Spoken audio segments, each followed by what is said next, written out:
ওয়ালা তাজিরু ওয়াজিরাতু বিজরা উখরা। আল্লাহ তাআলা বলেন, হ্যাঁ দুনিয়ার মানুষ কেউ কারো বোঝা বহন করবে না।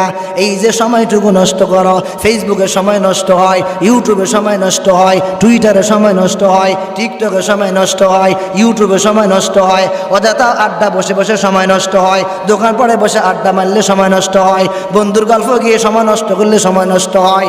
এই সময়টুকু তোমাকে আমাকে কে দান করলো? এই সময়টুকু তোমাকে আমাকে কে দিল? এই সময়টুকু কে দিল, কেন দিল? একটু ভাবো আর চিন্তা করো বাবা, তাইলে তোমার সময়টুকু আর কখনো কোনোদিন নষ্ট হবে না। যদি একটু নিজের ভিতরে চিন্তা ভাবনা করো, এই যে আমি দোকান করি, ইচ্ছা করলে আমি নামাজ পড়তে পারি, এই যে আমি অন্য একটা ব্যবসা বাণিজ্য করি, ইচ্ছা করলে আমি নামাজ কালাম আদায় করতে পারি। ও বাবা, ও আব্বা জান, আমার সময়টুকু আমি যদি দাম না দেই রে বাবা, হাজার বয়ান শুনবো, আমার ভিতরে কখনো কোনোদিন পরিবর্তন আশা করা যায় না।